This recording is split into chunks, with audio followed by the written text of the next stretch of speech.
ప్రతాప్ రెడ్డి గారు, మీ యాటిట్యూడ్ చూసినా లేకపోతే మీ పని విధానం చూసినా వీటన్నిటిని ఎక్కడో మీరు చిన్నప్పుడు దగ్గర నుంచి చూసినట్టు, అంటే ఆ ప్రాబ్లమ్ని ఐడెంటిఫై చేయాలి, ఆ పెయిన్ ఇలా ఉంటుంది కాబట్టి దాన్ని మనం సొల్యూషన్ ఇవ్వాలని ఒక ఇది కనిపిస్తూ ఉంటుంది. అంటే ఏమైనా ఉందా, ఆ సంబంధం ఏమైనా ఉందా? నిజంగా అండి, నాకు చాలామందికి నేను ఇంటర్వ్యూస్ ఇచ్చాను. ఎవరు కూడా నన్ను ఇంత డెప్త్ క్వశ్చన్ అడగలేదు. వాస్తవంగా నాకు నా ఏజ్ ఆఫ్ 8, 9, 10 ఇయర్స్ ఏజ్లో మా ఇంటికి దగ్గరలో అప్పుడు ఎస్సీ ఎస్టీ హాస్టల్స్ బాడెక్కిచ్చాం. మా ఇల్లు బాడెక్కిచ్చాం. ఆ బాడుగకి ఇవ్వడము, అప్పుడు పెద్ద బిల్డింగ్స్ ఇవన్నీ లేవు, చాలా దారుణంగా ఉండేవి భోజనాలు వాళ్ళకు. నేను ఎప్పుడు చూసేవాడిని, వాళ్ళతో ఆడుకునేవాడిని, అక్కడ పోయి చూసేవాడిని నేను. వాళ్ళ బ్యాక్ సైడ్ మా ఇల్లు. ఆ పిల్లలతో రెగ్యులర్గా బాగా ఉండేవాళ్ళం మేము.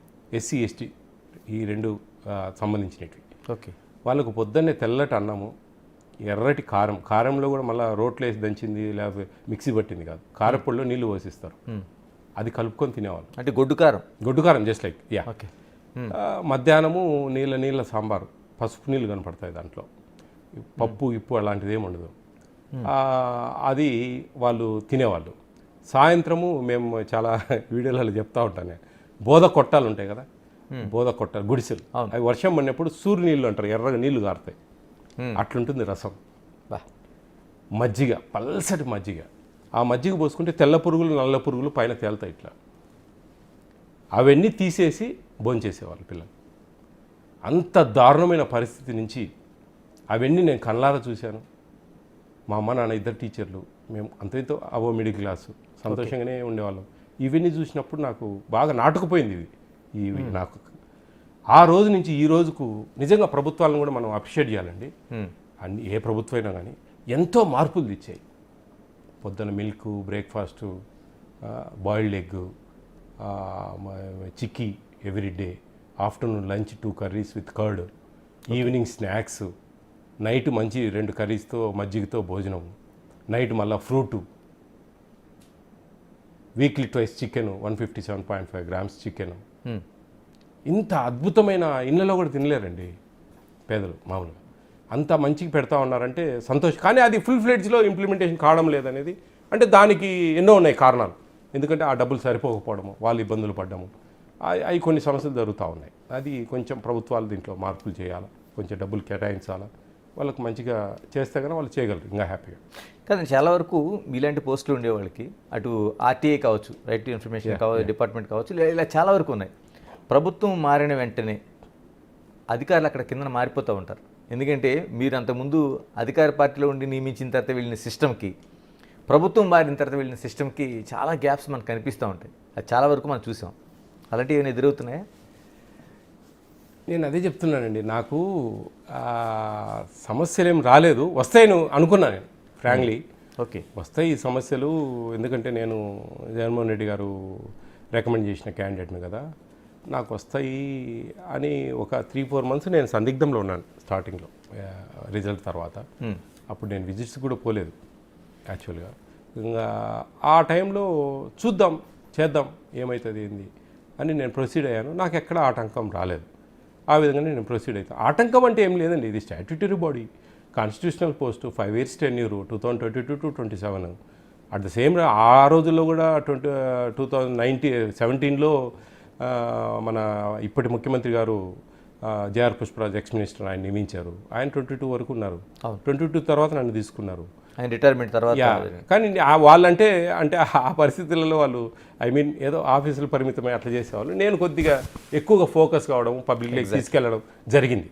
ఈ ఫుడ్ కమిషన్ అనేది ఉంది అని ఈ తెలుగు 2 రాష్ట్రాలకు పరిచయం చేశాను. ఎగ్జాక్ట్లీ, ఇది ఉంది, జరుగుతుంది, మేము యాక్టివ్లో ఉన్నాం, మేము మా వల్ల ఈ విధమైన ఉపయోగాలు జరుగుతాయి అని చెప్పి నేను తీసుకెళ్ళాను వాస్తవంగా.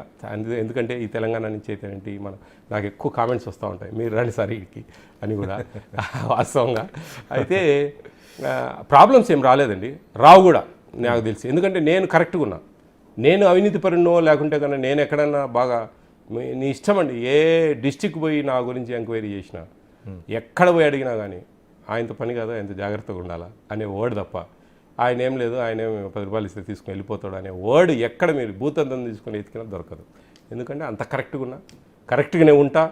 ఇప్పుడే కాదండి, రేపు ఏ పొజిషన్లోకి పోయినా కానీ నా మనస్తత్వం అది, నా తత్వం అది. అంటే కొంతమంది కడుపు నిండక తప్పులు చేస్తుండొచ్చేమో, కానీ నేను సంతోషంగా ఉన్నానండి, financially, mentally, physically. I'm very happy. నా పిల్లలు మంచిగా వాళ్ళకి ఇదే నేను నా పిల్లలకు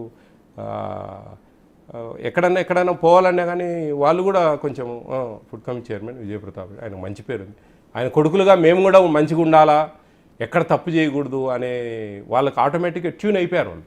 ఎంతమంది నాకు ఇద్దరు కొడుకులు. ఒకడు ఈకేలో మాస్టర్స్ చేస్తూ ఉన్నాడు, ఇక్కడ బీబీఏ చేసిపోయాడు. చిన్నోడు కూడా మాస్టర్స్ చేస్తున్నాడు బెంగళూరు జేఎన్డీఎండి ఇంటర్నేషనల్ కాలేజీలో, విఎఫ్ఎక్స్ వాడంతా ఇది దీని మీద. పెద్దోడు బిజినెస్ దాని మీద చేస్తూ ఉన్నాడు, 1 year అయిపోయింది. వాడు చాలా చాలా కేర్ఫుల్గా ఉంటాడు పెద్దోడు. చిన్నోడు అసలు నన్ను వాడుకోడు, ఎక్కడ కూడా చెప్పండి నా పేరు. ఓకే. పెద్ద అబ్బాయి అయితే ఆటోమేటిక్గా వాడు కొంచెం చెప్తాడు, చెప్పినా కష్టమేలేండి, చెప్తాడు, జాగ్రత్తగా ఉంటాడు, ఎక్కడ కూడా పొరపాటు చేయడు, చాలా కేర్ఫుల్గా ఉంటాడు. మా డాడీకి ఎక్కడ చెడ్డ పేరు వస్తుంది, మా వల్ల రాకూడదు, మేము కూడా మంచిగా ఉండాలా అనేది ఫస్ట్లో కొంచెం అటు ఇటు ఉన్నారు. అంటే ఐ మీన్ మేము పెద్ద ప్రౌడ్గా ఫీల్ అయ్యేవాళ్ళు. తర్వాత వాళ్ళకి అర్థమైంది నా మెంటాలిటీ బాగా అర్థమైంది దగ్గరగా. అట్లా వాళ్ళు కొంచెం జాగ్రత్తగా ఉంటారు. ఎస్.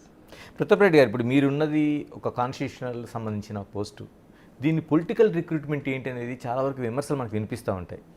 మీది ప్రత్యేకంగా భవిష్యత్తులో ఎలా ఉండాల్సిన అవసరం ఉంది, ఇది కరెక్టా కాదా? అంటే పొలిటికల్ రిక్వైర్మెంటేనండి ఇవి. ఇప్పుడు ఫుడ్ కమిషన్ కానీ ఏ కమిషన్స్ అయినా అప్పుడు సీఎంగా ఎవరు ఉంటారో వాళ్ళే రికమెండ్ చేసి నియమింపజేస్తారు. అంటే ఈక్వల్ టు మీది ఒక హైకోర్టు జడ్జి స్థాయి పోస్టు. ఎందుకంటే అంతకుముందు మీరు పార్టీలో తిరిగారు, అంటే రేపు పొద్దున వైసీపీ కావచ్చు, లేకపోతే తెలుగుదేశం కావచ్చు. అది ఇటువంటి పోస్టుల్లోన అంటే రాజ్యాంగానికి సంబంధించిన ఒక పోస్టుల్లో ఇలా పార్టీలో ప్రత్యక్షంగా సంబంధాలు ఉండేవాళ్ళు ఉండటం అనేది మీ ఆలోచన ప్రకారం ఎలా అనిపిస్తుంది?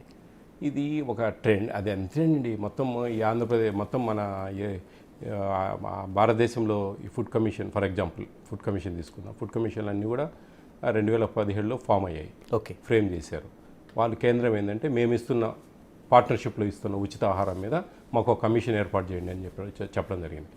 అప్పుడు ఎక్కువ శాతం కమిషన్స్లో ఐఏఎస్, ఐపీఎస్ రిటైర్డ్స్ను వాళ్ళని పెడతా పోతూ ఉంటారు మామూలుగా. కొన్ని పొలిటికల్గా కూడా కొంచెం రిలేషన్ ఉండేది. ఇప్పుడు ఫర్ ఎగ్జాంపుల్ ఫుడ్ కమిషన్ ఈ కొంచెం గ్రౌండ్ లెవెల్లో పొలిటికల్గా టచ్ ఉన్న వాళ్ళు అయితే కనుక బాగా చేయగలరు అనే ఒక అంతకుముందు 2017లో ఎక్స్ మినిస్టర్ జేఆర్ పుష్పరాజు గారు అపాయింట్ అయ్యారు.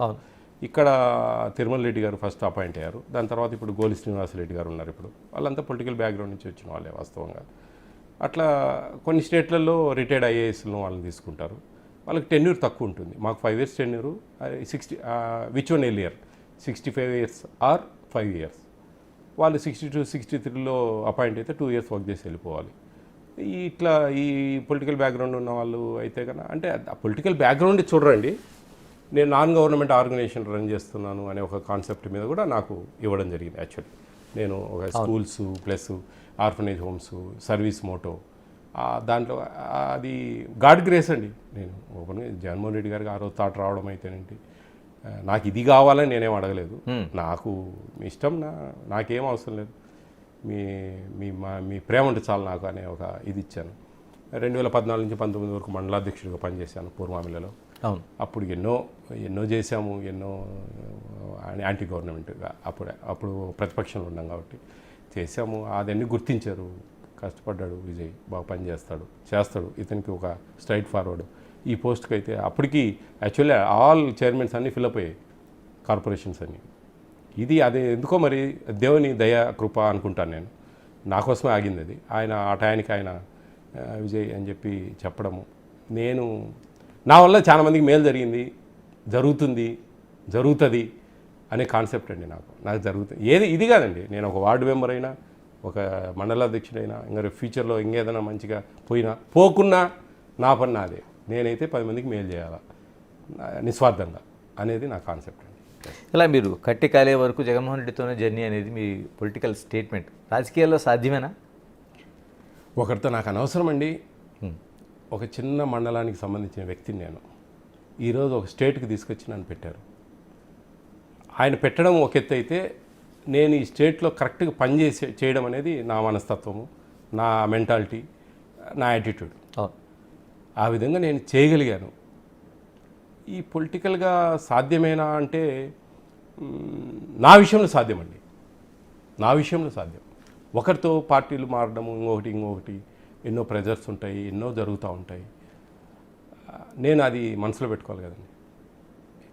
Being a human being, Jaganmohan Reddy గారు ఇచ్చిన మంచిని నేను ఈరోజు లేకుంటే నేనేదో మండలంలో ఉండేవాడిని, బయలుకప్పల అక్కడ ఉండేవాడిని తప్ప ఇక్కడికి వచ్చి మీ ముందు మాట్లాడేవాడిని కాదు. 10 మంది ఇంతమంది నన్ను ఇష్టపడేవాళ్ళు కాదు, ఇంతమందికి నేను సర్వీస్ చేసేవాడిని కాదు.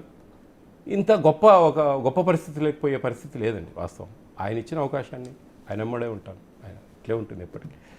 ఇలాగ ఈ 1.5 year అయిపోతుంది. అయిపోయిన తర్వాత విజయప్రతాప్ రెడ్డి గారి భవిష్యత్తు ఏంటి? It's not in our hands అండి, అది దేవుని దయ. ఎట్లా జరుగుతుంది ఏంది అనేది నన్ను ఉపయోగపెట్టుకుంటే ఉపయోగపడతాను, లేదంటే నా పరిధిలో నేను ఉపయోగపడతాను.